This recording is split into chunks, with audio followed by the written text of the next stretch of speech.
forward to the part where the prosecution lays out my offenses. As the defendant and the lead actress of this performance, I still haven't even been informed of my supposed guilt in all of this. Of course, it is only natural for humans to struggle to understand the actions of a god. However, you will need more than that to convict me of a crime. That's true, but my charge here is unrelated to your conduct as an Archon. Instead, I would like to charge you as a fraud who's never been the Archon in the first place. Wait, what was that? Lady Furina's a fraud? Hey, I came here thinking that we were going to try the Hydro-Archon for forsaking her duty, but did I hear that right? She's not our Archon at all? Charge accepted. Lady Furina, do you plead guilty to the charge? Lady Furina. I plead not guilty. How can I be guilty? There is no way that I, Focalors, otherwise known as Furina de Fontaine, a member of the Seven and the Regina of all waters, kindreds, peoples, and laws of Fontaine, could be anything other than your true Archon. Yeah, even though Lady Furina can be rather eccentric, isn't it going too far to doubt her very identity? Yeah, I've never questioned her identity either. Sure, Lady Furina can be super irresponsible, but what grounds does that prosecutor have to make such a huge claim? I have cause to believe that common sense will prevail in this case. Many of the members of the audience have known me as the Hydro-Archon ever since they were born. There would be no fooling their memory. See? Even the Oratrice has decided to show me its favor. Are you sure you want to commit to a charge that will never be upheld? If you wish to drop the case, I can promise you as the god of justice that you will not have to face trial for making a false accusation. We will treat everything that's happened as a dramatic spectacle and move on with our lives. What do you say to that? Huh. An argument with near impossible odds, huh? We have to not only refute Furina's claims, but also overturn the long-held beliefs of the people. Well, I tried to give you the chance to surrender. If you must persist, then let me ask. If you believe I'm not the Archon, then what manner of being do you think I am? And if I was not the Archon, then how did I manage to live for over 500 years?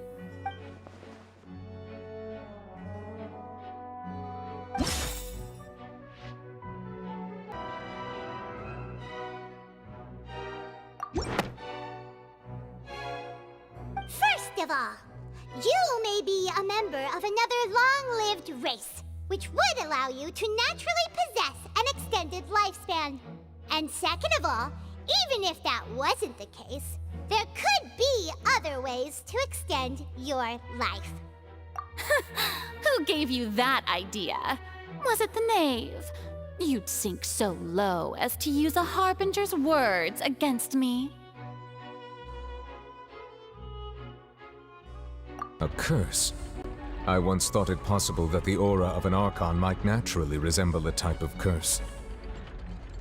But in light of this claim, perhaps what I sensed was not your divinity, but a curse after all. You sensed it too, huh, Neverlet? Lady Furina is actually a human? Well, it is true that it's extremely difficult to tell humans and gods apart just by looking at them. It's not impossible.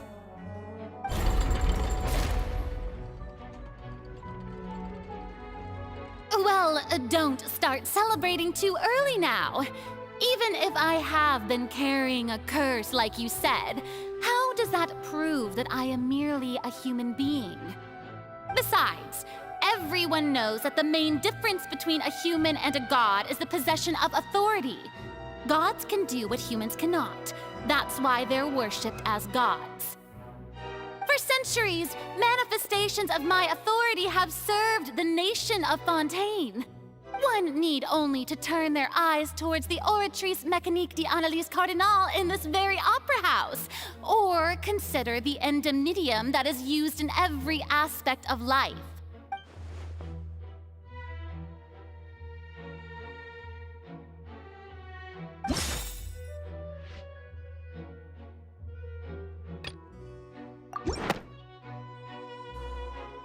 You tried to reference the Oratrice. But weren't you as confused as all the rest of us when the Oratrice declared Child to be guilty without any proof? Otherwise, you should have come up with a good explanation for that by now. Didn't I make myself clear at the time? The decisions of the gods are naturally difficult for humans to comprehend. There is no need to provide an explanation. Lady Furina, I believe a reminder of your current circumstances is in order. While the court is in session, the principles of justice and the law must come before all else. While you are an Archon, you are also first and foremost the defendant in this trial. You will prove yourself unable to defend against the prosecution's charges if you continue to withhold vital information against the rules of the court. I never thought you'd use that kind of rhetoric against me. That was no trick of rhetoric, Lady Furina. I've merely reiterated the rules of the court. Rules that all should respect and follow. So, you neither knew why Child was declared guilty, nor did you understand the structure and operations of the Oratrice. Instead of having been created by you, the manifestations of authority you mentioned have been made by the real Hydro-Archon, haven't they?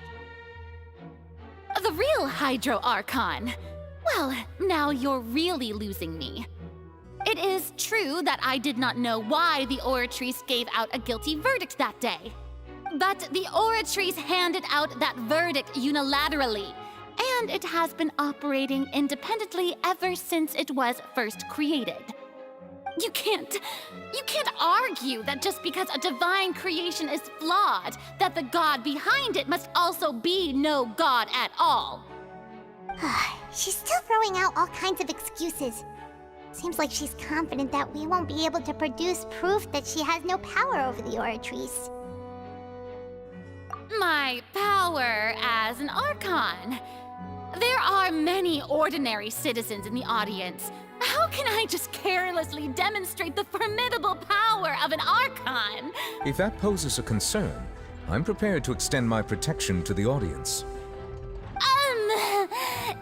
You don't need to go that far.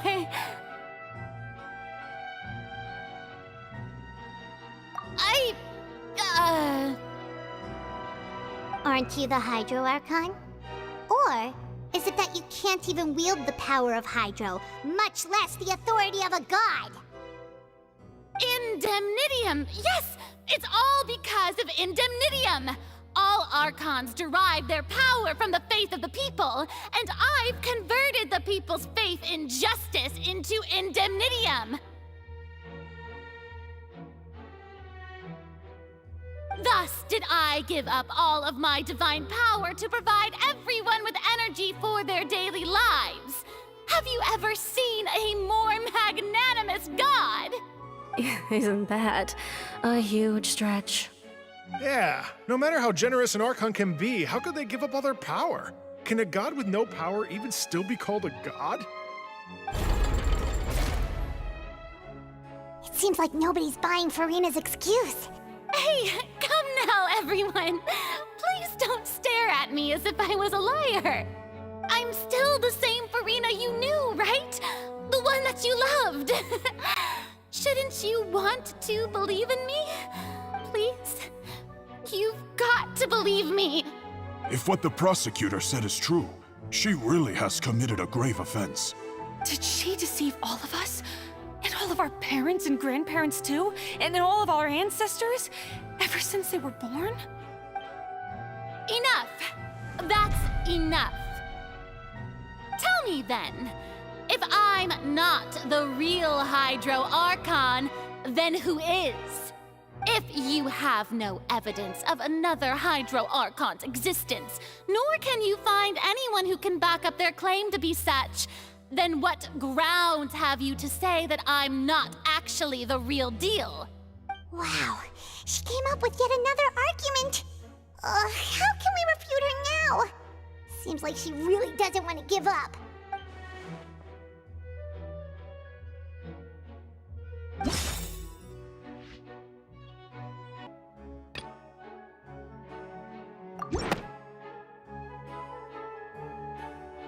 It has been established that all Fontanians can dissolve in water from the primordial sea. And that means... Since you insist on claiming to be a god and not a human, then there's a method that you can use right here and now to eliminate all suspicions of you being the latter. Miss Navia, please apply to serve as a temporary attorney for the prosecution before addressing the court. Though you act in partnership with the prosecutor, you must still adhere to proper procedure. Super sorry, Monsieur Chief Justice. I swear this really will be the last time that I'll speak out of turn. Now, I've brought some seawater from Poisson. As everyone knows, a massive flood struck the area not long ago, taking many lives, including those of some of my closest friends. So, Miss Furina, would you dare to touch some of this seawater? If we are to believe that you are indeed the real Hydro-Archon, touching this seawater would have no effect on you. All it should do is strengthen your case. But if you don't dare to touch it, then we would have basically proved the reverse. Oh, and I must remind you that after the disaster at Poisson, nobody wants to see any more people dissolve. I do hope you'll act prudently and choose the simpler path of admitting guilt. Navia from the Spina di Rasula. The Spina has governed Poisson for many years. I guess her suggestion is valid. If Lady Furina is indeed just a human, she's probably Fontanian like all the rest of us. Would she really dare to try?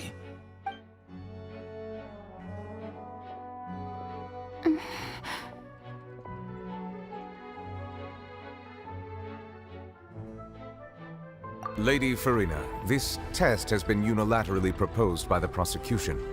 As it falls outside the realm of standard court proceedings, you possess the right to decline participation. Well, of course he had to tell her that. But refusing to participate is basically the same as a confession of guilt. She's just staring at the water without saying a single word. It really does seem like she's quite terrified of it. That could only mean... What's going on? Is she really planning to... that's not what we thought she would...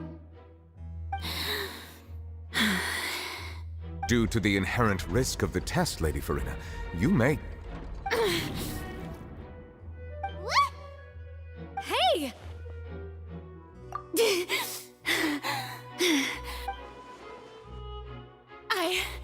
I'm fine! Look at me, everyone! My hand is still here! I haven't been dissolved! Will you believe me now?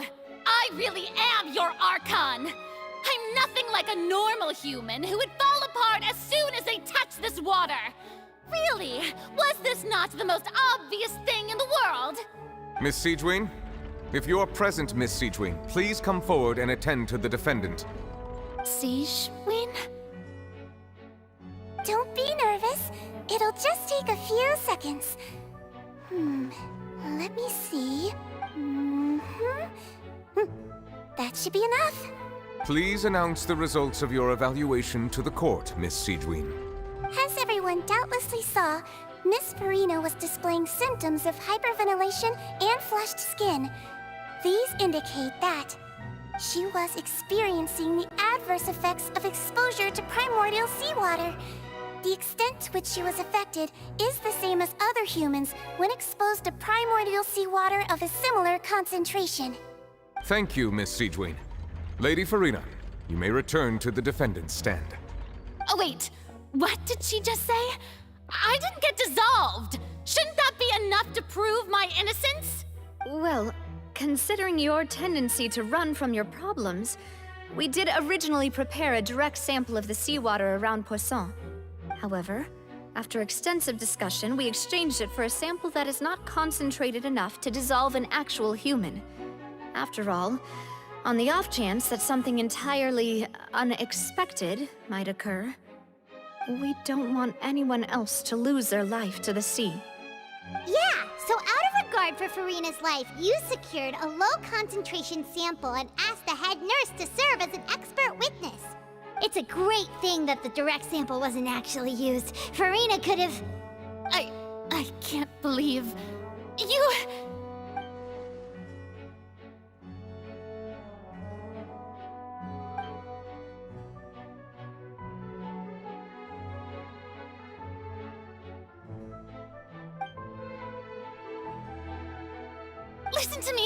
Listen to me, everyone! Please don't give me such cold and disdainful looks! Think about it! How can you conclusively prove that an Archon can't also be affected by the primordial seawater? Also, if I was really just a human, why would I dare to just put my hand in that kind of water?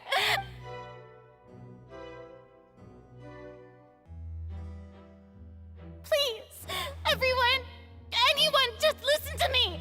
I swear, I really am your Archon!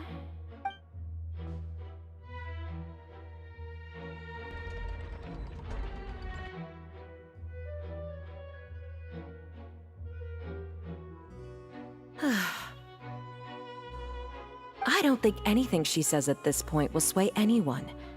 The odds are just too stacked against her now.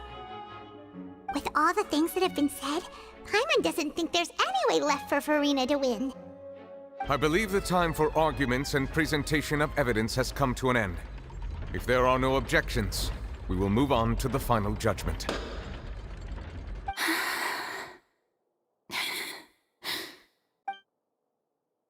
I don't think anything she says at this point will sway anyone. She's too stacked against her now.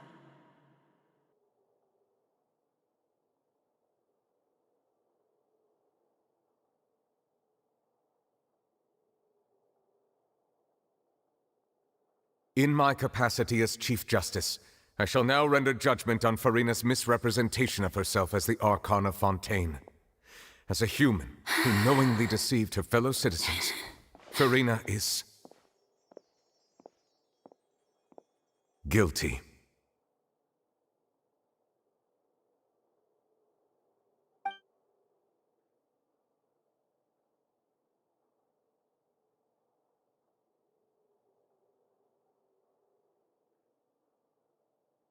We shall now turn to the Oratrice Mécanique d'Analyse Cardinale to render the final verdict on the charges.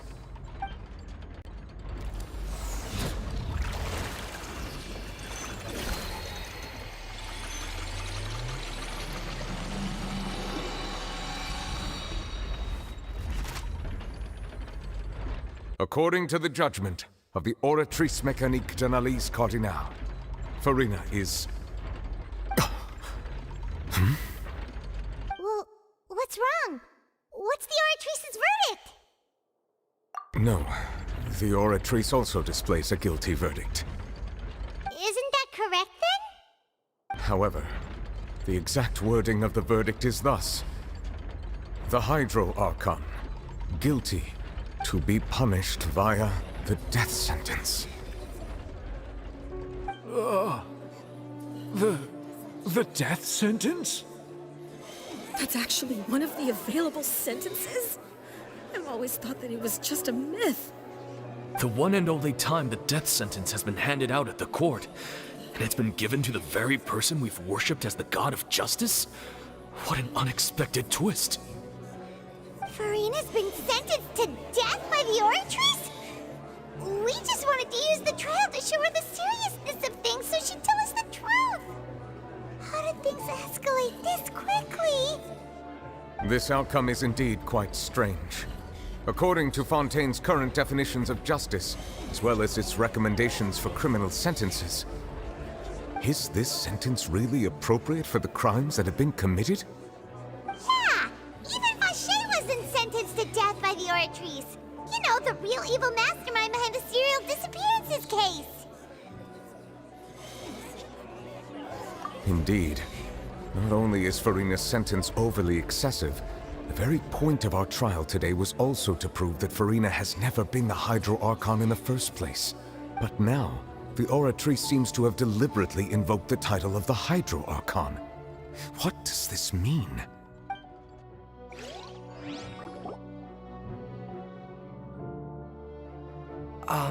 Excuse me, if I may interrupt. Is the trial still going? Fremine! You finally made it. I assume this means you've completed your mission? Mm-hmm. Any mission Father assigns to me will always be top priority. Is that the first prophecy slate? Huh. So the knave privately arranged for Fremine to try and find the missing slate. I looked everywhere and finally found it at the bottom of the sea. It took me a long time to get around some dangerous stretches of water. But has the trial already concluded? Then doesn't that mean I've come too late? Oh no. Father will be disappointed in me. Thank you for your hard work, Mr. Fremine. Please allow me to review the record left on the slate.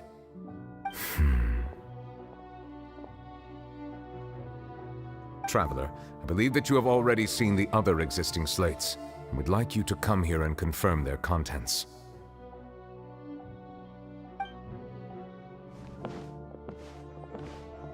Huh? So what do you see? What is it?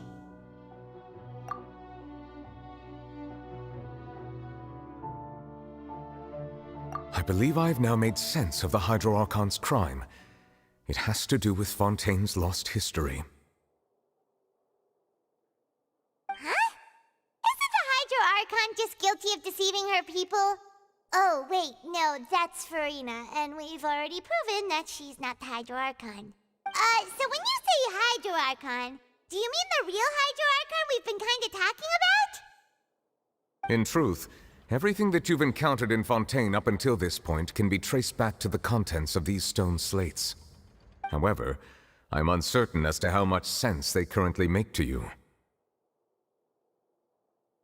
Okay, let's try to recall the contents of the other 3 stone slates. Paimon will do her best to help you remember.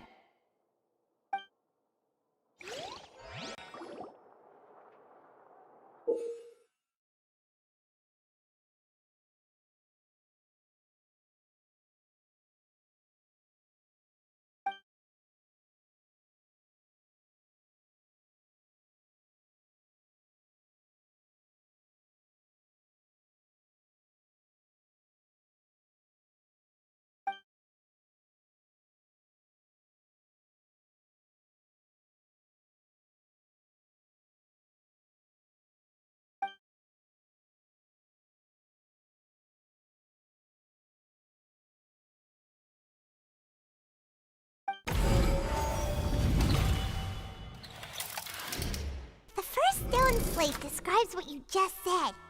It seems to show the previous Hydro-Archon using her divine power, and then the Oceanids turn into humans. Does that mean that Fontanians are transformed Oceanids? Oh, Paimon wasn't expecting that. But if Oceanids can turn into humans, then perhaps this process can be reversed as well. The second stone slate shows Celestia floating in the sky, and the Hydro-Archon and her people worshipping it together. But the heavens still brought judgment down upon them. This must be the point when the Hydro-Archon and the Fontanians were branded with their original sin. Does this mean that the original sin and the Hydro-Archon sin are the same thing? The third slate shows the Hydro-Archon sinking into the sea surrounded by many people. That reminds Paimon, didn't we also watch that happen to someone else? Well, the fourth slate is the prophecy the Fontanians have been talking about. People dissolving into the sea, the Hydro-Archon crying on her throne, and so on. We didn't believe that such a crazy disaster could happen at first, did we? But after that incident, it was just a question of when and not if.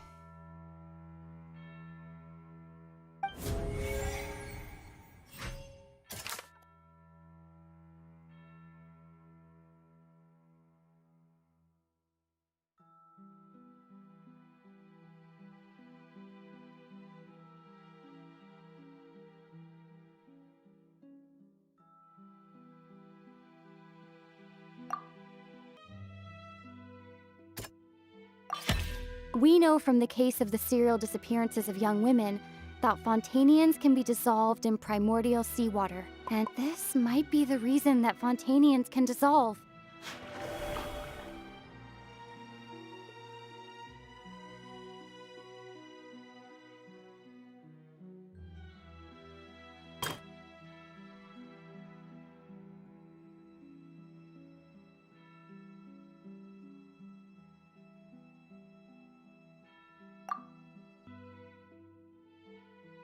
That doesn't sound quite right.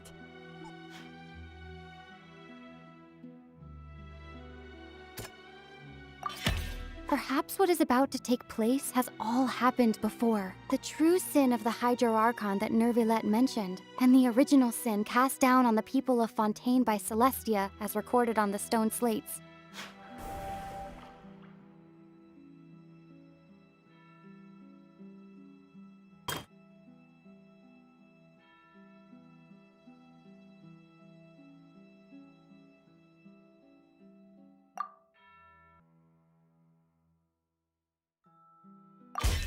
It's not as simple as falling into the sea. When Navia fell into the sea, her consciousness was subjected to judgment. The stone slates show the people gathered around the Hydro-Archon in the sea. Could that be alluding to the same thing?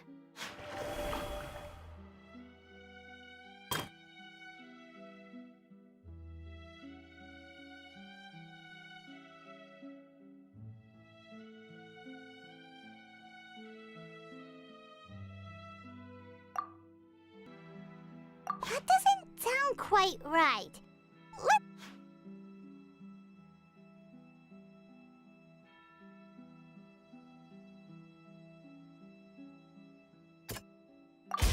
The prophecy from the stone slates found its way into society, but not many people believed it at first. The fortress of Meropide was nearly flooded with primordial seawater, which we know can cause Fontanians to dissolve. If we hadn't dealt with it in time, things could have gone very badly. They'll dissolve into the primordial sea but won't cease to exist. Their essence will flow in the seawater, converge, and take the form of an oceanid. The Hydro-Archon was sentenced to death in court, shocking everyone present. Perhaps this means that her sin was actually Fontaine's original sin. Navia fell into the water inside those ruins, and she nearly dissolved. She was surrounded by the people of Poisson in a court within her consciousness, and was forced to take part in a trial meant to make her stay. The eruption of the primordial sea at the fortress of Meropide was the surest sign that the prophecy was about to come to pass no matter what. The prophecy's contents can all be verified by recent events. If we combine what we know together, loads of truths should come to light.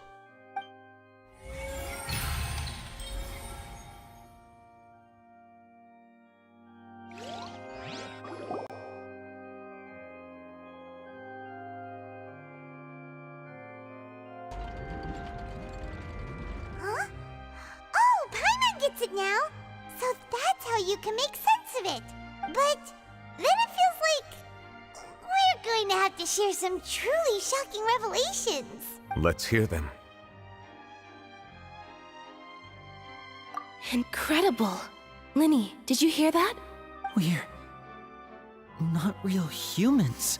All Fontanians were originally created by the late previous Hydro-Archon, with oceanids as their basis. The evidence for that can be found in how only Fontanians could dissolve in primordial seawater, and how all the girls Vacher dissolved were also turned into oceanids. Oh, and according Navia. When she was about to get dissolved, she also saw everyone gathered around for a trial. All of them in the shape of Oceanids. Indeed. Yeah, and it follows from the content of the first slate that she probably angered Celestia by creating humans without prior permission. That could also explain why the Oratrice judged the Hydro-Archon to be guilty. It's to account for that ancient sin. The Hydro-Archon's true sin was creating us? And yet, after many hundreds of years, the Hydro-Archon's creations have turned around to try to judge the Archon within the Opera Epiclese. The twists of history are often the most unexpected of all. Yeah, isn't the image here just like when Navia fell into the sea? So wouldn't it be trying to show the image of the Hydro-Archon also falling into the sea once the prophecy has been fulfilled in the fourth slate? In the end, the people will all be dissolved into the waters, and only the Hydro-Archon will remain weeping on her throne. Only then will the sins of the people of Fontaine be washed away. Did Paimon get all that right? You've made some keen deductions. I must say, given how much you still don't know, it is impressive that you've already managed to connect so many pieces of the truth. However, while you were able to decode all the information on the slates, they've also been etched with an additional layer of hidden information using a different power source. When we were at the ruins, I tried to decipher the hidden information recorded in the slates. But since we only had 3 slates at the time, I was unable to come to a full conclusion. Now that the slate collection is complete, I shall make another attempt to decipher the narrative recorded within. If everything goes well, we should finally be informed of the unadulterated truth.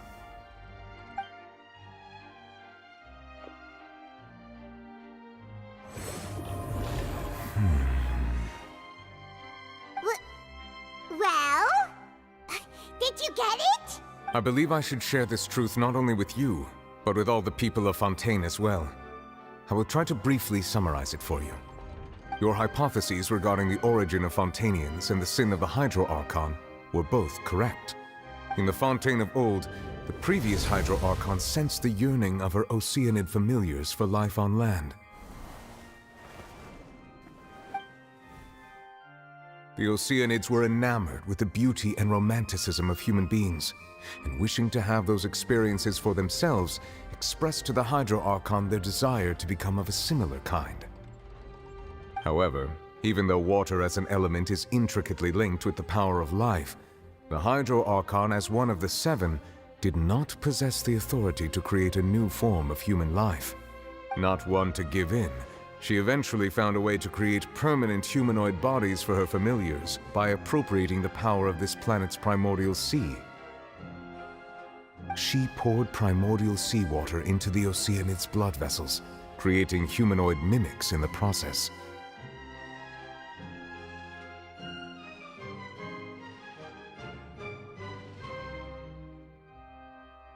But if Fontainians were to ever come into direct contact with water from the primordial sea, the power within their bodies would escape these artificial restraints and return to the sea. As a result, their forms would collapse, and they would be reverted to their original forms as Oceanids.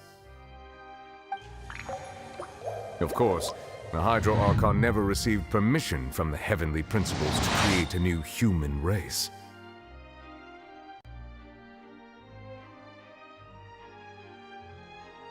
And thus, the Hydro-Archon and all of her creations came to shoulder the original sin of appropriating the power of the primordial sea. That is the true history of how the people of Fontaine first came into being. So we were all Oceanids before we turned into human beings? That's way too much information for me. I think I'm just going to pretend that I never heard a single thing. Wait, but if that's the truth, we can't let the Hydro-Archon be sentenced to death. After all, her only sin was creating us. This really might be too much information for your regular Fontainian, but it does answer a lot of our questions. Alas, your hypothesis regarding the third and fourth stone slates was inaccurate. The slates' respective positions are, in fact, correct. A key point of the visual on the third slate is how all the individuals depicted in the water are humans rather than Oceanids. They have not been dissolved, which implies that the water depicted in this slate is not water from the primordial sea. The nation of Fontaine is the nation of Hydro, as well as the nation of Trials and Justice. Instead of being the literal element, the water in the scene symbolizes judgment and justice. You may also recall Navia's experience. When she fell into the sea, her consciousness was surrounded by that of many others who intended to hold a trial to determine her fate. Therefore, the meaning of the third slate is that the people of Fontaine shall try the Hydro-Archon at the court of justice. Yes, it refers to our present situation. I think I'm following now. So, what you're saying is, even though we decided to put on this trial to avoid fulfilling the prophecy, in truth, everything we've done has happened exactly as the prophecy foretold. So now, it seems, we're the ones making sure it comes true. What should we do? Huh. No matter what, the prophecy will be fulfilled. Is this what it feels like to be a prisoner of fate? If that's the case, does that mean the scene in the fourth slate will also be fulfilled soon? Traveler, I would like to point out another small fallacy in your deductions. About the fourth slate, you probably thought that the eruption of primordial seawater beneath the fortress of Meropide served as the surest sign that the prophecy was about to come to pass, yes? However, I believe that rather than being a sure sign, that eruption could in fact only be a small warning of something far worse to come. As for the root cause of the catastrophe, I believe you've already encountered it once before.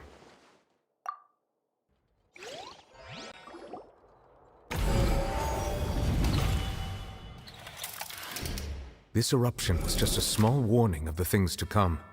We must find the root cause of the disaster.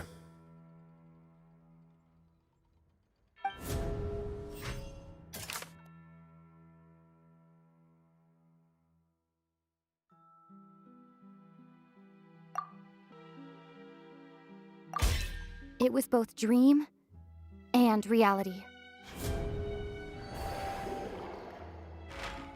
If we're talking about a true culprit, that could only be that thing inside the primordial sea, right? The truth, the original sin, the trial, and the root cause of the disaster.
That was way too close! How did that thing just burst into the opera house? Wait, you saw in your dream? So we've met it at last. I understand very well why it has chosen to make an appearance here. That whale does not belong to Teyvat. It is a monster that has traversed the stars, weeping. It has been greedily consuming the energy from the planet's primordial sea, using it to grow. That is the main cause for the rising sea levels. And once it has finished consuming all of the energy contained within the sea, its next step will be... You said that when the Hydro-Archon first created Fontanians out of Oceanids, she filled their blood vessels with primordial seawater. Precisely. That whale finds the blood of Fontanians nigh impossible to resist. Therefore, when it left the primordial sea, it decided to make its next stop a packed opera house full of food. We just barely managed to push it back, right? In that case, won't it come back to target the people again once it's managed to recover its strength? That is correct. Indeed, it is more accurate to say that we should thank that Harbinger for buying us some time. Without him, the whale would have likely come onto land far sooner. From the way he looked, he must have been fighting the creature for quite a long time. That battle maniac. We've always known that he had a special connection with that whale, but we definitely didn't expect it to help us out like this. Anyway, now that we know that this whale is the actual cause of the disaster recorded in the prophecy, all we need to do to stop the prophecy would be to find a way to beat it up, right? It is too late. It had already absorbed too much of the primordial sea's energy before we could notice it. At this point, it has become practically integrated with the sea itself. Even if the entirety of Teyvat were to be destroyed, it could still survive and swim off towards some other world. That's not something I will accept. We've already done everything we can, and we even found the true culprit. We've come so far. You can't just tell me that the last hurdle is some impossible foe. That's just not fair. Indeed, that's not how a grand performance should end. I'll fight it to the end, no matter what. So the prophecy will be fulfilled no matter what, huh?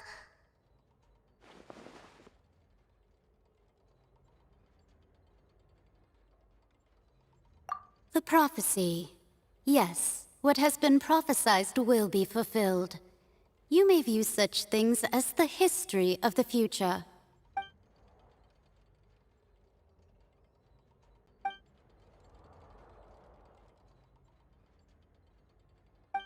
Just as prophecies are usually only the future as seen from the perspectives of the gods, could things be happening in hidden corners where the gods' gaze does not fall? Ultimately, fate shall serve as your only guide, no matter what will happen in Teyvat's future.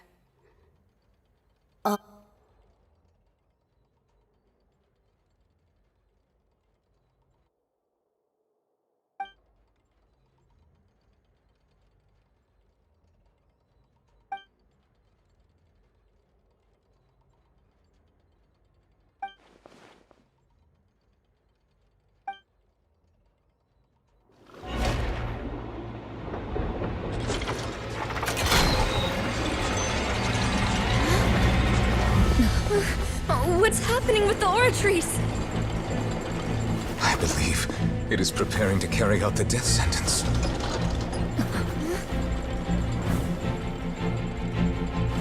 Furina!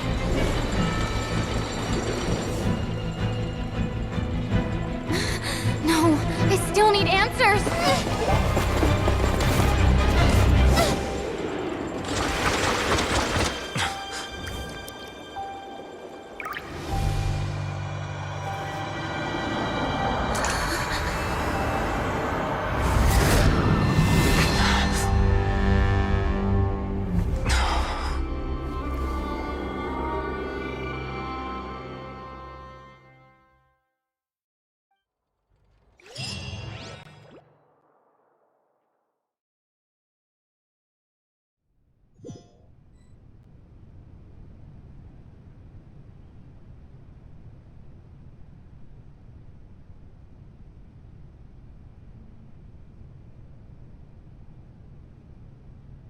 You...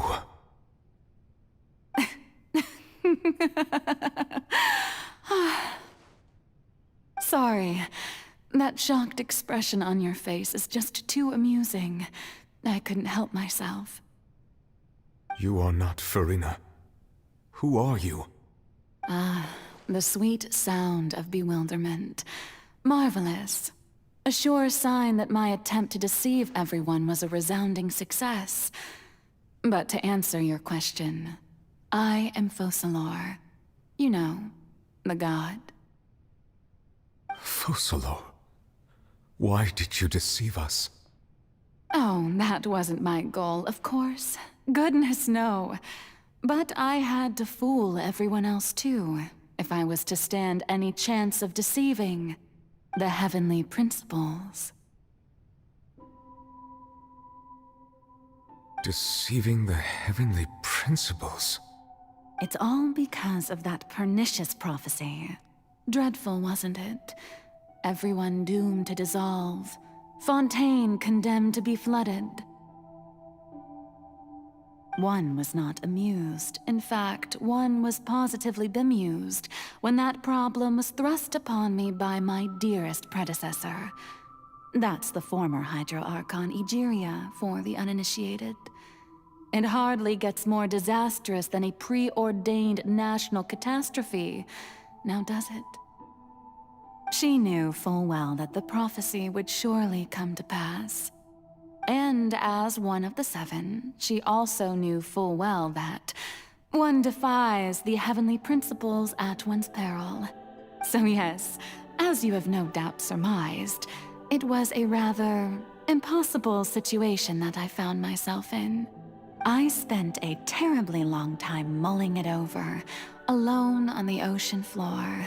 And I was almost growing barnacles by the time I finally realized there was only one possible solution to this confounding conundrum.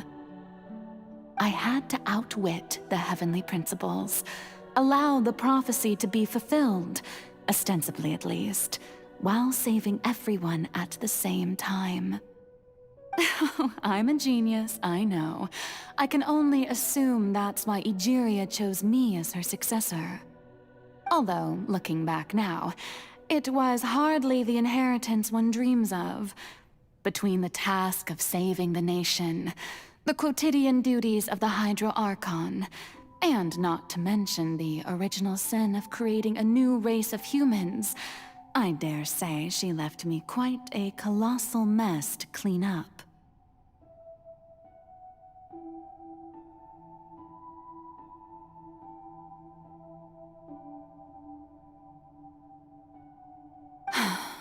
But one can only play the hand one is dealt. I did not choose this, any more than I chose to be one of her Oceanid familiars. So you were also once one of the Oceanids, transformed into a human by Egeria's hand? Yes, I was. I always dreamed of becoming human. And I still do, even now. In my eyes, to be human is to be part of the greatest opera ever known. After becoming a god, I separated my divinity from my body and spirit, leaving behind only a self that was as naive and bewildered as my past self on her first day as a human being. The me you see before you now is that divinity. And the human counterpart I left behind, I named Furina. She could feel joy, sorrow, and everything in between. She could be as vain and conceited, or as meek and vulnerable. Her strengths were of a kind only a human could possess, as were her shortcomings. But in my eyes, Furina's humanity was what made her perfect. She was perfectly human in every way. The person I always wanted to be. Anyway, so then I cursed her. All part of the plan, of course. The plan to deceive the heavenly principles. Do you still remember the final scene of the prophecy? The Hydra-Archon alone, weeping on her throne. In order that the prophecy might appear fulfilled, I invited Furina to be an actress, to play the part of the Hydra-Archon in the prophecy.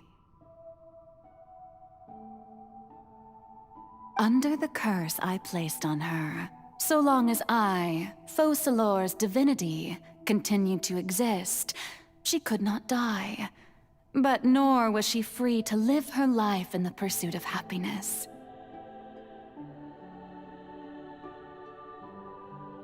Instead, she was forced to take the stage in the opera house, to embrace the role of leading lady, to forever play the part of the god from the prophecy, all to create a deceitful appearance of that prophecy coming to pass.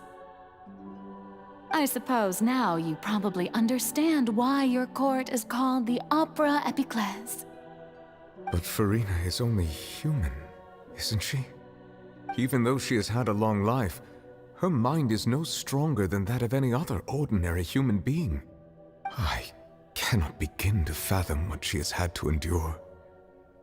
It must have been torture for her. It has indeed. And although she is, in a sense, me in human form, I most definitely owe her an apology for it. It's been 500 years. And all along, she's been playing her part in the most unimaginably long, unbearably lonely, and agonizingly painful opera of all time.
Oh, who permitted you to come onto this stage?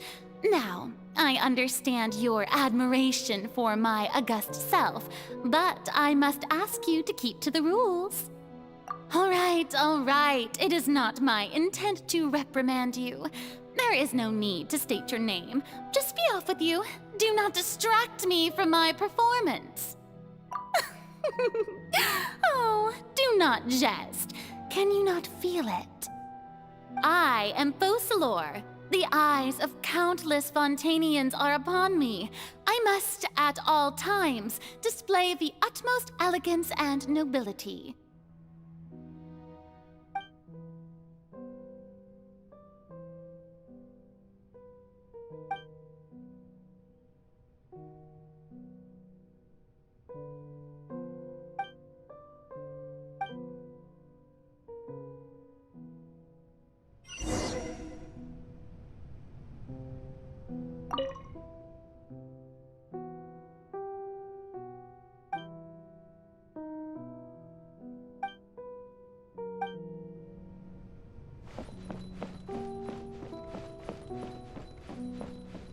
Dear audience, the performance is experiencing a technical difficulty, but worry not.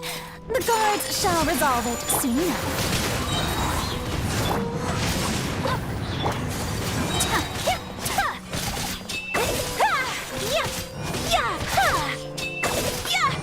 Whirling snow!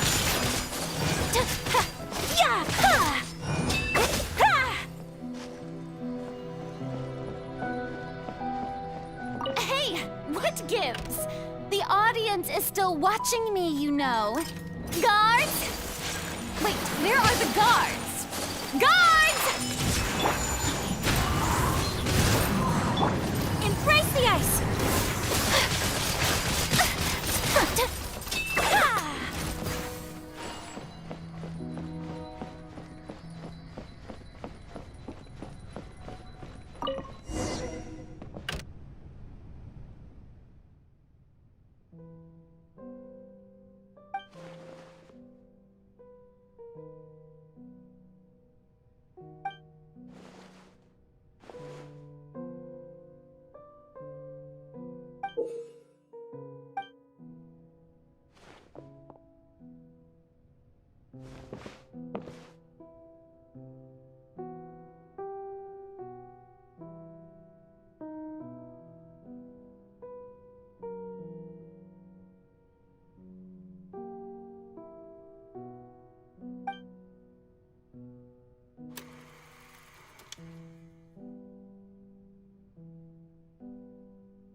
Furina. Furina. Huh? Who's that? Who's calling me? Where are you? Be not nervous. Be not afraid. I am before you. Wait a moment. You're mirror me? How can this be? Mirror you, huh? You know what? That's not bad. Let's go with that. Mirror me. What do you wish to say? The prophecy. Have you heard of it? What prophecy? Wait. I know. I think. I don't know why, but it's in my head somehow. The people will all be dissolved into the waters, and only the Hydro-Archon will remain, weeping on her throne. Only then will the sins of the people of Fontaine be washed away. Oh, very good. You know it well. What's going on? I can't seem to remember anything clearly. The only thing I know for sure is this prophecy. Will it really come to pass? Yes, it will. And that is why I've come to you. Disaster will come to Fontaine sooner or later. Things will develop just as the prophecy declared. There is no escaping it. But doesn't that mean everyone will die? I'm a Fontainian just like them. Will I dissolve too? Oh, don't worry. Magical meetings exist in this world precisely to give people a chance to turn things around. It is the reason why you met me today. I will tell you how to save everyone, but you may have to suffer somewhat.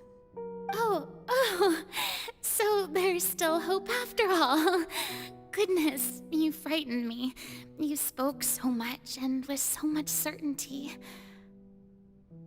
As for the suffering, well, I will admit that the first thing that came to mind was, why do I have to be the one to suffer? But if the prophecy will come true, I'll also die anyway, right? So if I've already met you as my magical meeting in this world, if there were scales, with all the people of Fontaine on one side, and my pain on the other, is it not obvious where the scales should tilt? You truly are the perfect human. My ideal. I suppose this would also be the justice that belongs to you. Huh? Don't worry, it's nothing. Listen well. Fontaine has just lost its Hydro-Archon. I need you to play a role, that of the new Archon. Play as a god? That's right. You must begin a never-ending masquerade. You must never let anyone suspect your identity. If you can keep it up, then I shall have my way of defying this prophecy. But should your identity be revealed, then all hope will be lost. But how will I do this? A human assuming the role of a god without being exposed. Don't worry. What you must do is not to turn yourself into a real god. You simply need to play the role of a god as humans imagine them to be. Being a human yourself, I'm sure you already know what such an entity would be like. Remember, your true challenge will not be pursuing divinity, but contending against humanity. I'm still not sure I understand, but I'll try. I'll try to do this. So, how long am I going to have to play this role? To accomplish this mission, you will have to stay on the stage for many, many years. You will endure and not grow old until your task ends. But I promise you, all will eventually end in a magnificent and dramatic trial, and everyone will be saved. A trial, huh? How exciting. I'll be looking forward to it.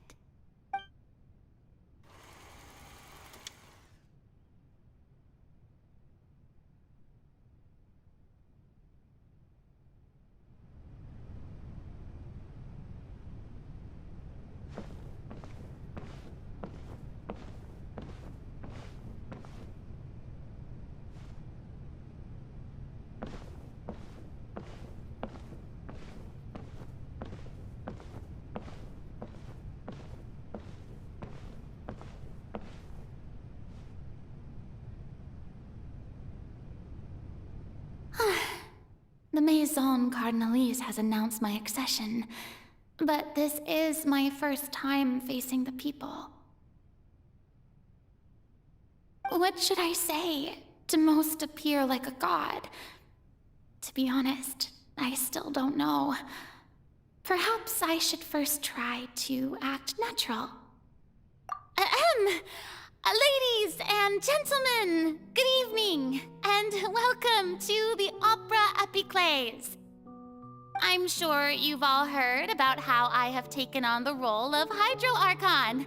Indeed, I am Furina de Fontaine, your new Archon. In truth, I know little about becoming a nation's new god, but it will be my honor to guide you all. As the god Focalors, the god of justice, I shall do all within my power to lead you into an age of fairness and justice. Once again, thank you all for coming. If you should have any questions or suggestions, please send them to the Maison Cardinalise. The future of Fontaine will require us to work together, after all. This should do it. I thought I might stammer, but thankfully, I was able to convey my thoughts just fine. Okay, and next. That's the new Hydro-Archon. Is this some kind of joke by the Maison? I would have thought that a being that surpasses humanity would be a bit more assertive. Hey, did you hear that? She even told us to send her suggestions there at the end. Shouldn't gods be all-powerful? She's being so modest. What's the difference between her and an ordinary person, then? If if you ask me. Perhaps the succession didn't actually happen. She might just be a maison-back puppet. Wait, what's going on? Why is everyone suspecting me of being a fake? Oh, this is bad. If I get exposed here, there'll be no saving the people from the prophecy. Right. Mirmi said that I just need to play the role of a god as humans imagine them to be. Calm down, Furina. Think. What do the people want? How would they imagine a god to speak and act? Assertive, with a strong sense of presence. One who can dispel all doubt. That is the character I'm fated to play.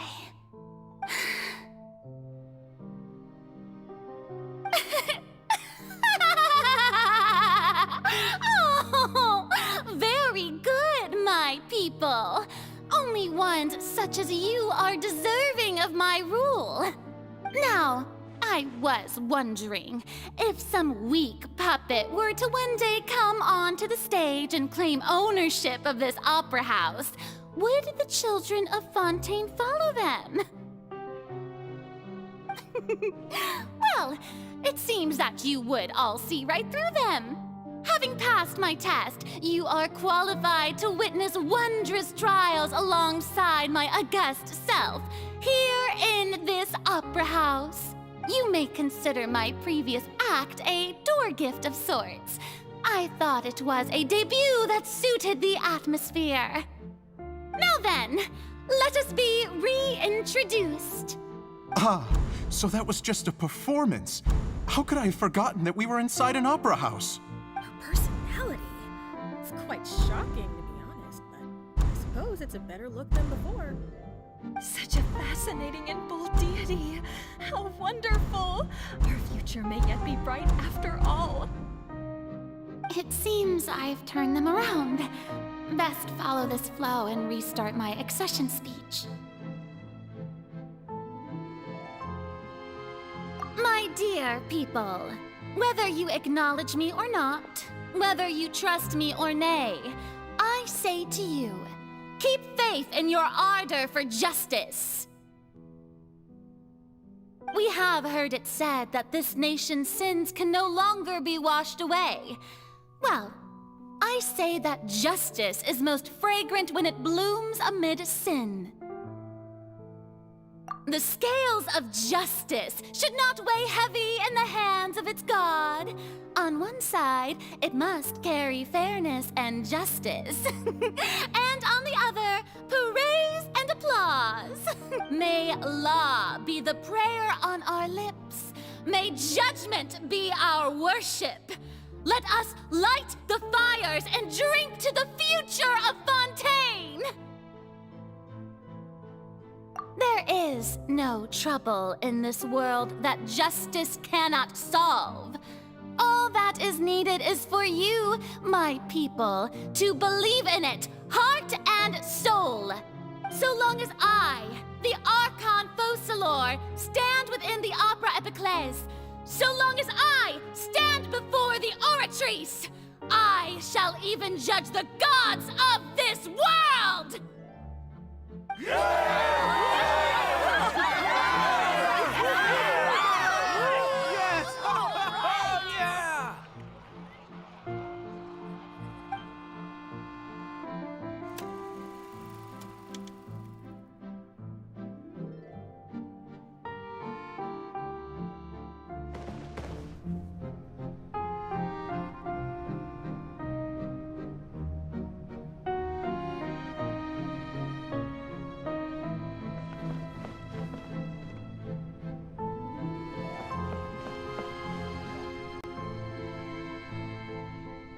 Lady Furina, here are today's case reports, as well as a summary of the follow-up for your perusal. Come now, was I not just at the Opera House in person? Leave these kinds of things to Neuvillette. Besides, none of these trials were the one that I'm looking forward to the most. If I may be so impertinent, what kind of trial are you truly looking forward to? A magnificent, dramatic, and wondrous trial. A trial to end all things. which you hope to understand. That's true. I fear I lack the ability to grasp your divine thought, Lady Archon. No need for fright, and do not take what I said before too seriously. Go now, do your duties. The trial I await. It will come one day.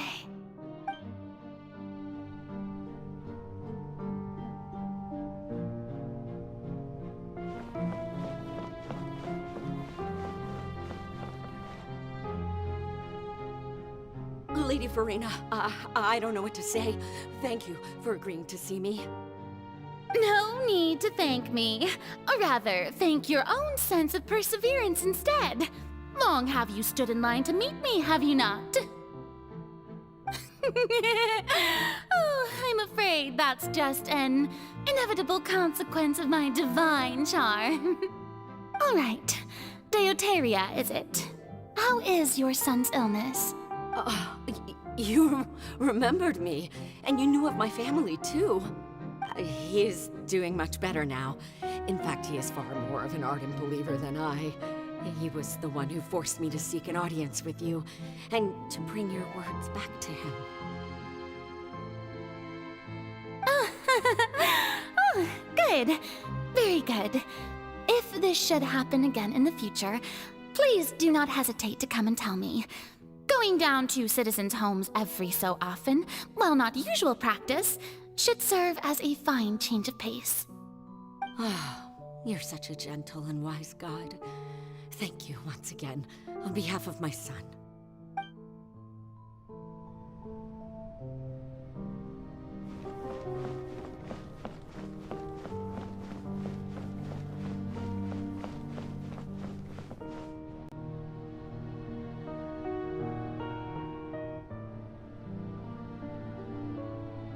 Lady Furina, here are the latest hydrological reports. As for the specific parameters you asked to take note of, I'm afraid things still don't look good. I see. It's as I thought, then. As your god, I did already expect this, but I wanted to see how far your human wisdom would allow you to analyze it. All manner of signs indicate that the prophecy will still come to pass. Forget it. That's not something you need to worry about right now. Well, as I understand it, the Fontaine Research Institute is also trying to find a way to counter the rising water levels. Really? Have they found anything? I'm afraid that they haven't found any effective solution thus far. Oh, is that so? Well, no wonder. This issue has reached the realm of the gods, after all. Still, their spirit is praiseworthy.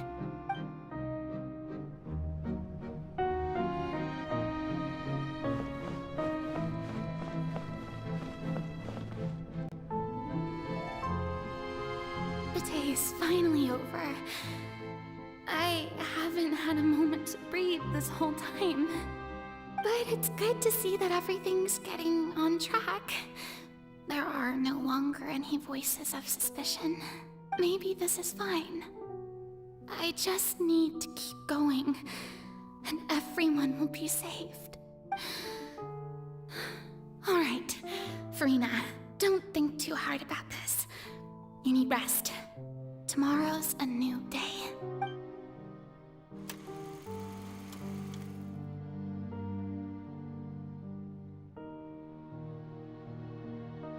Lady Furina, here are the new trial reports for the latest cases, as well as a summary of the follow-up. There'll be no need for that. I've seen them already. There's no need to go back over scenes I've witnessed in person before. Lady Furina, I've waited so long for this chance to see you in this manner. Indeed, my dear, loyal citizen. This joyous moment is an honor for us both. Lady Furina, we're detecting significant hydrological anomalies near Poisson. Understood. Keep monitoring. Keep me informed should anything come up at the Institute.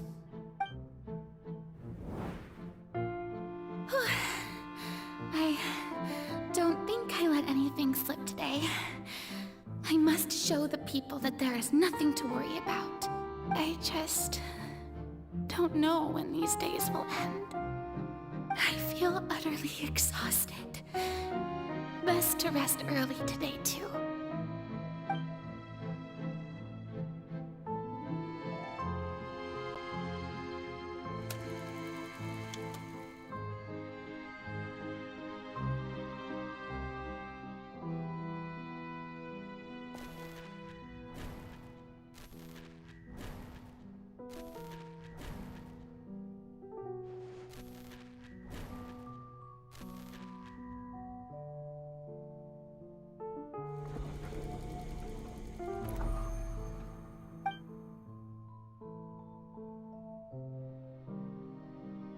Lady Furina, it's like a dream being able to speak with you up close like this. I've heard that the first member of our family who was honored to receive an audience with you was Madame Dioteria, almost 20 generations ago. And what a fine family yours is indeed. It brings me great joy to meet such a faithful believer, a descendant of a line most ardent. Surely you exaggerate, Lady Furina. My lady? What is it, good citizen? Oh, are you crying? Uh-huh. Really now? I didn't even notice. This must be the overflow of hydro from my person. Well, can't quite help being the god whose dominion is the waters, can I? No wonder. No wonder. A manifestation of your power, then. Oh, Archon, I am honored to have witnessed it.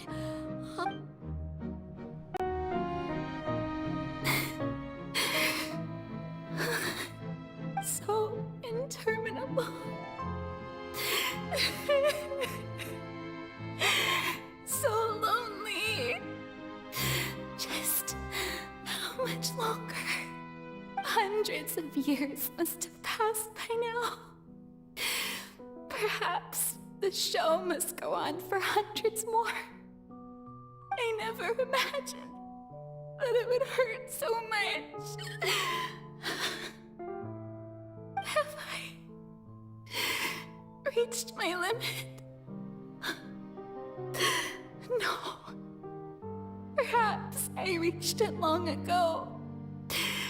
Today I didn't even notice my own tears. I want to tell someone, anyone, about this. But would that not destroy all I've done so far? I've conducted so many investigations across the centuries, but there's not even a sliver of hope that we might break the prophecy. All I can do is keep heart. I must maintain this act. It is the only way to save Fontaine. Please, mirror me. You have to succeed.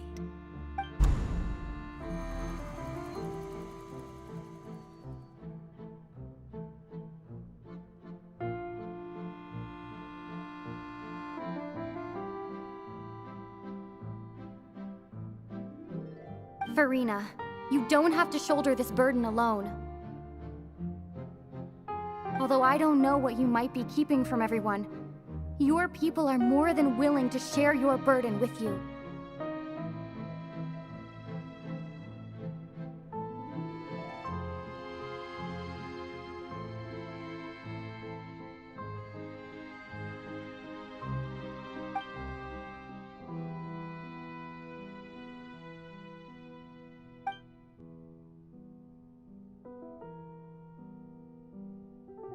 Share my burden. That's impossible. It was fated right from the start that this would be my duty alone. But even if your burden doesn't need to be shared, you can still choose to confide in someone. Just share it with me. I'm what you'd call a witness.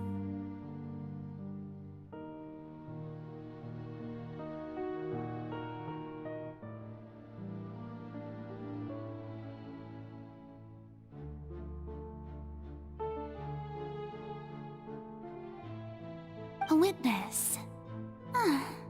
Yes, I've heard that you came to Tevat from beyond the stars, yes.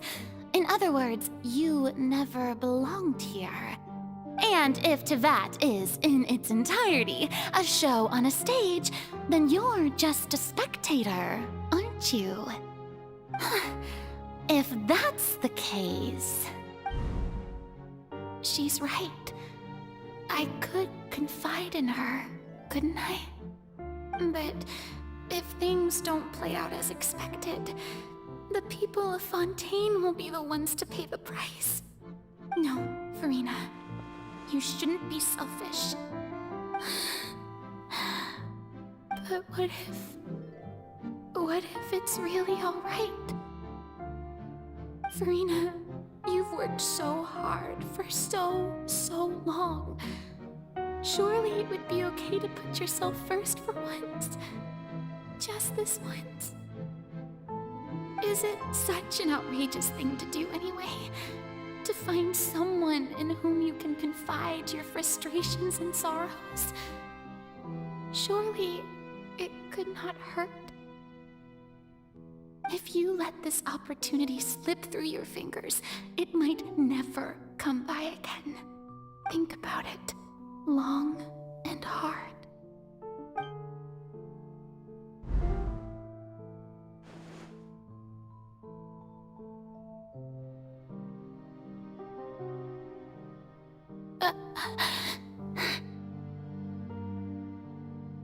No, I have nothing to say. I am Furina, the Archon of Fontaine. Everything will surely get better. All you need to do, dear spectator, is to witness my performance until the curtains fall.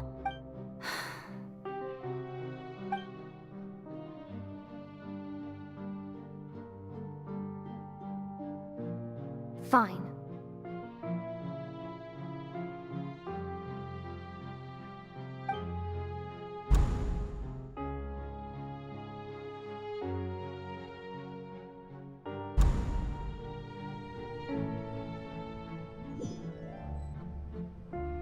So even Furina doesn't know the truth? You've never once let her in on the full plan? Yes, it had to be done. To deceive the heavenly principles, you must first deceive yourself. She did very well. If she had let her resolve falter even once in these 5 centuries, Fontaine would have been doomed to the most tragic fate. It seems that trusting humanity was the right decision after all. I believe that I understand how your deception works, but that is only half the truth, is it not? How would you build on this foundation to save the people of Fontaine? That is the most important thing. Ah, good.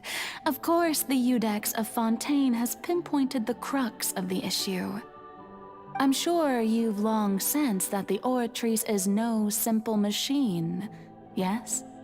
I've always suspected that it had its own consciousness, and Linny did mention that he heard a human voice within the core chamber. It now seems that that person was you, hidden within the machine all along. Am I right? And then I became one with the Oratrice, taking Fontaine's gnosis with me. Yes, it would seem so, wouldn't it? Alas, your understanding of this device still lacks sufficient depth. In truth, it is no enactor of justice.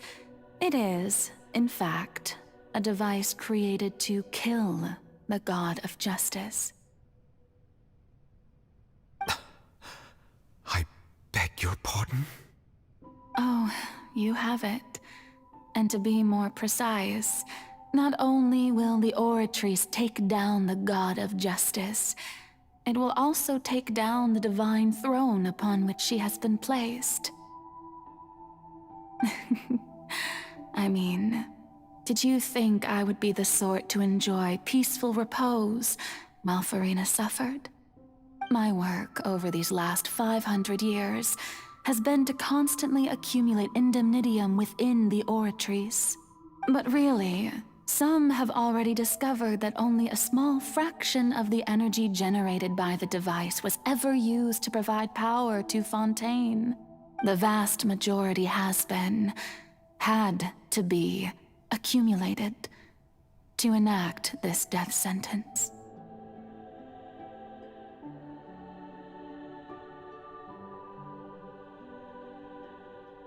It was all a part of your plan, then? Both the trial and the sentence? Indeed. This power, accrued over 5 centuries, could have sustained Fontainians for millennia had it only been used for that purpose.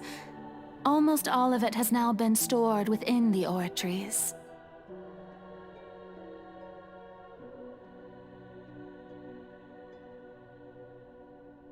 But only power of this magnitude could hope to destroy the Hydro-Archon's divine throne, shaking the rules established by Celestia and breaking through the institution that is the Seven. So the Oratrice's call for death was for neither Furina nor Focalors, but for the Hydro-Archon. The destruction of that divine throne.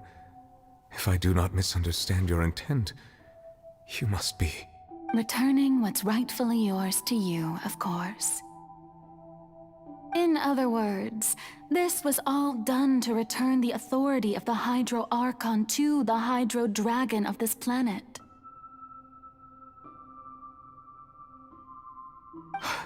But...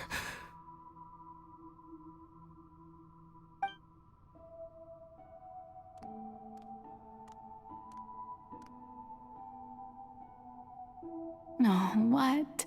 Getting sad again, are we? The authority of the ancient dragons shall soon be yours once more, O Hydro-Dragon Sovereign. And this is the face you make. all you've done throughout the years is just so you can sacrifice yourself at the very end. I've never quite seen it that way, you know. Even now, I'm quite pleased at how well my deception worked.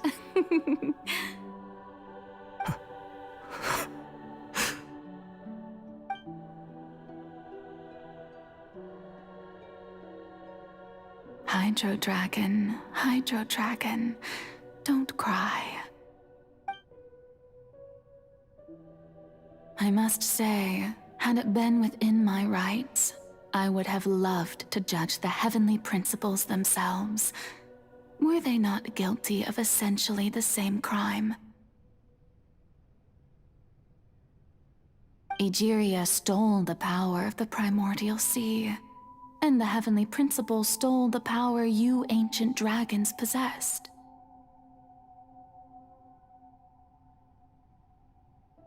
I, for my part, am the god of justice. And is it not just that your original powers should be returned to you?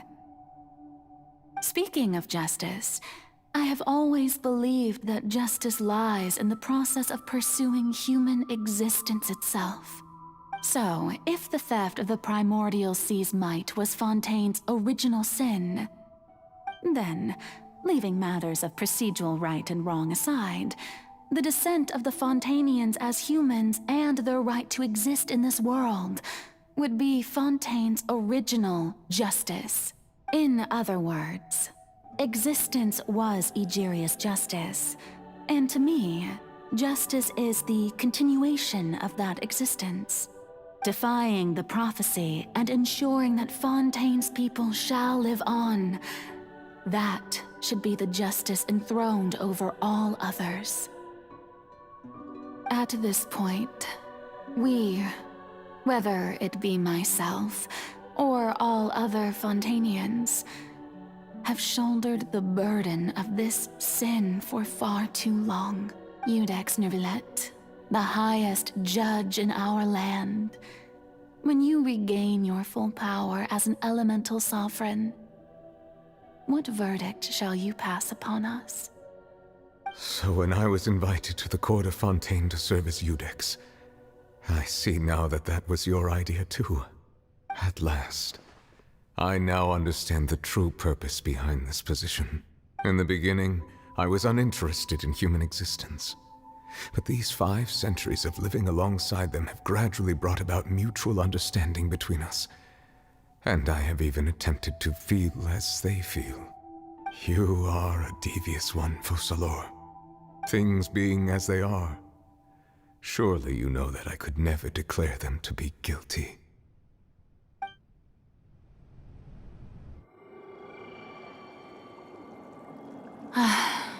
The hour of my execution is almost here. For the sinner, the curtain call has come. I know I may not sound it, but faced with death, I find myself a little afraid. Perhaps this is one thing both gods and humans have in common.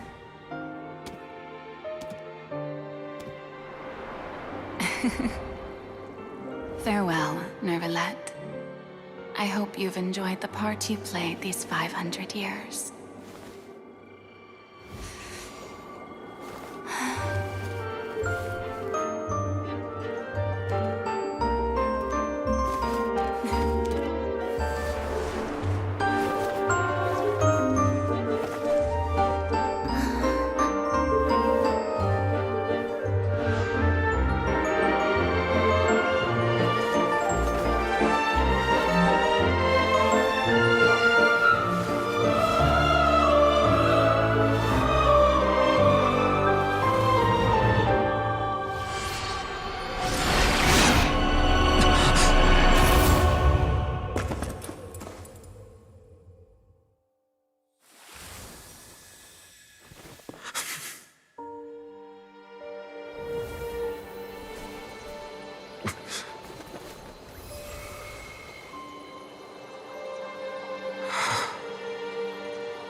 Eudex Nervalette, hereby declare,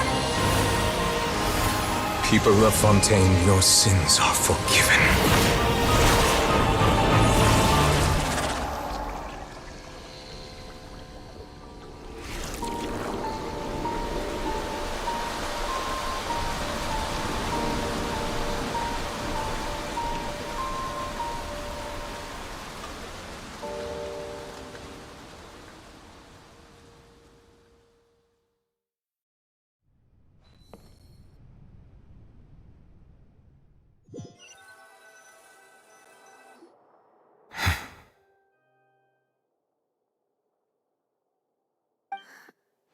What just happened?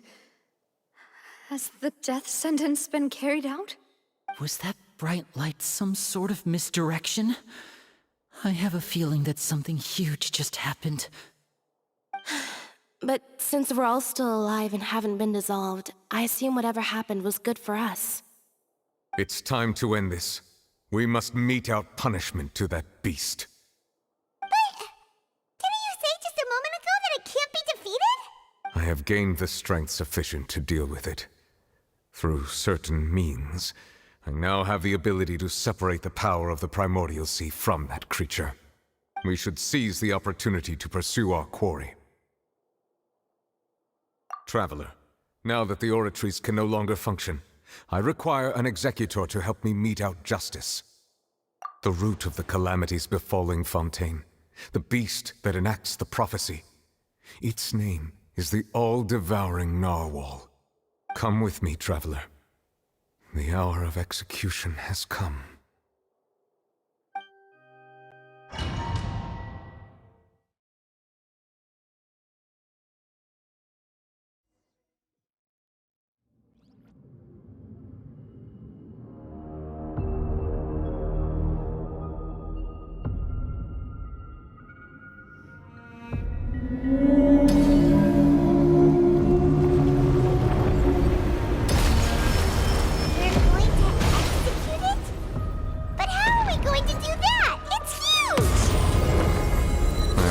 My best to separate the power of the sea from the whale. Considering the size of the beast, I cannot reach the power source. Unless we can find a way to attack it from within. I shall share a part of the ancient dragon's power with you. We shall look for an opening together.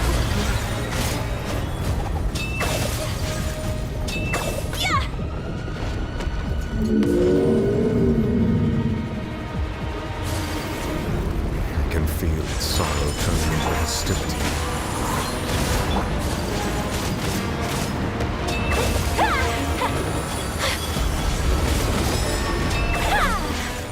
Take flight!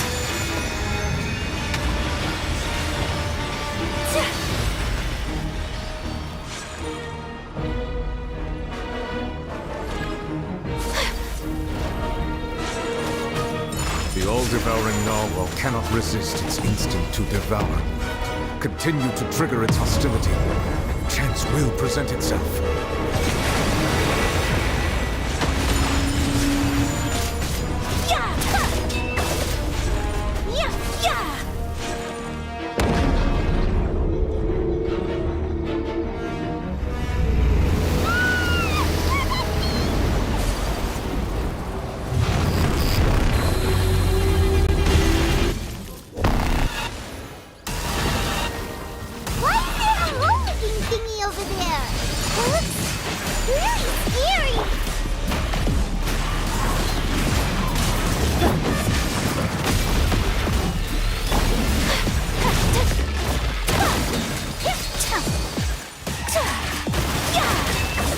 Granted you my protection.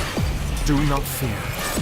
Seize the moment and use my power to suppress its root from within.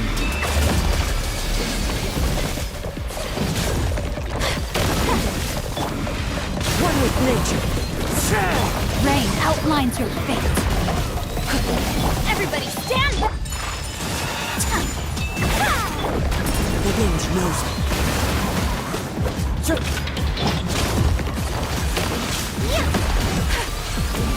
Take flight!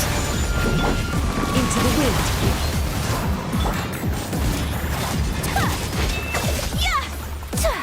Kami-sato art! Sometsu!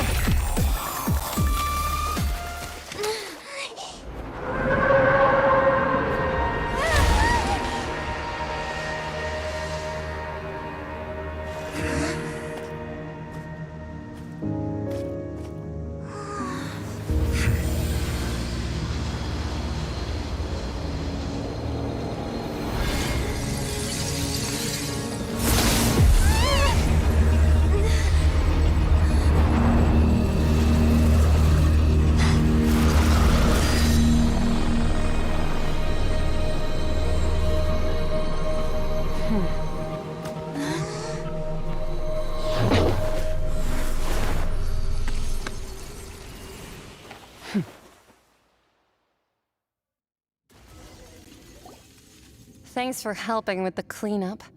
It should have been my job, but... oh well. It was just supposed to be a short private training session for me. I didn't think that my disciple and my master's pet would start brawling in the meantime. Well, actually, I had a feeling that it would happen at some point, but they bumped into one another earlier than I thought. What a blunder. I suppose I'll have to swing my sword 3 million times as penance. That power. Who are you exactly? Paimon has an idea. From what she said earlier, she must be Child's master. Skirk, right? It's just that he gave us the impression that she was the less talkative person. I simply did not have anything to say to the weak. But you, on the other hand, managed to defeat the all-devouring narwhal without using power from beyond this world. So you may speak to me as equals. I have to agree. It's a strange use of a planet's primordial waters just to raise an all-devouring narwhal. That kind of power is wasted on it. It's not cooperative. It eats too much. And I have more important things to do with my time than pet sitting. The only thing that creature has going for it is its looks. All in all, it fails as a pet. Miss Skirk? I think you might have missed the point. The point being? Well, being that this pet almost destroyed an entire nation. So what sort of person is your master? Well, child's master's master. Wait, is that right? Oh, right. So you don't know him. Sorry, I assumed you did. His name is Sertologi. Huh? I am unfamiliar with that name. Huh. So Master isn't sufficiently famous. How should I describe him then? Have you heard of the name The Fowl? The Fowl? Still nothing? Well, how about the Visionary? Vetterfulnir then?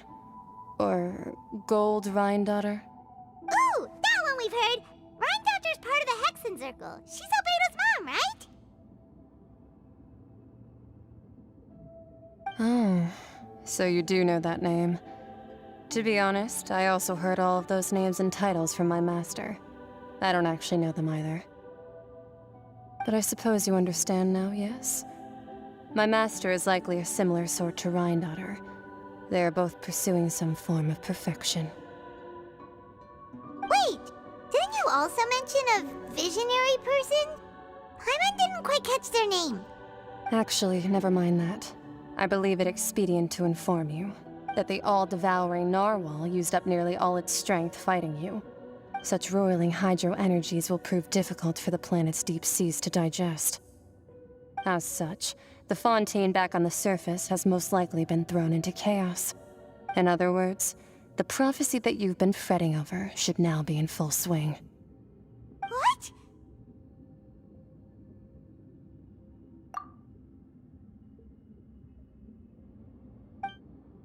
Not to worry. Focalors has already managed to deceive the heavenly principles. In the end, the people will all be dissolved into the waters, and only Furina will remain, weeping on her throne.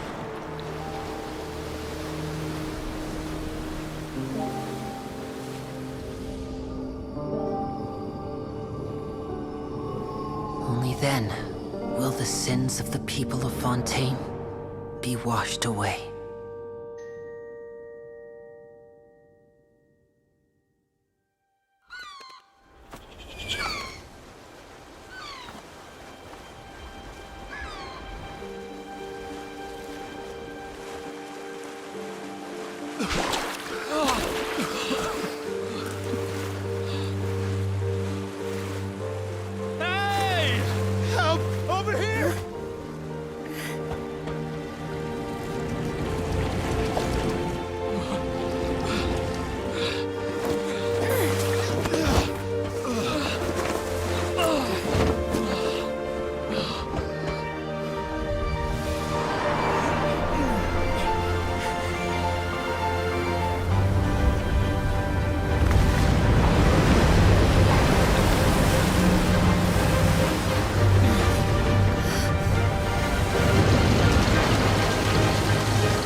All hands, initiate emergency rescue!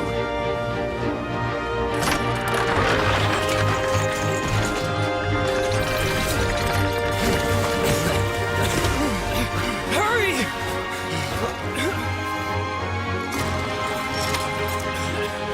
Hey, lend a hand!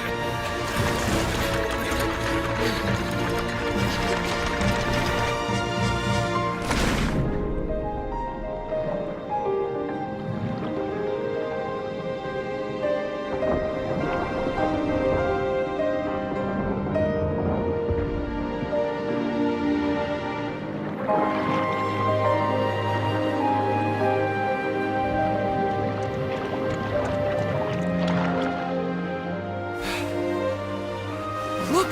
The water's receding! It's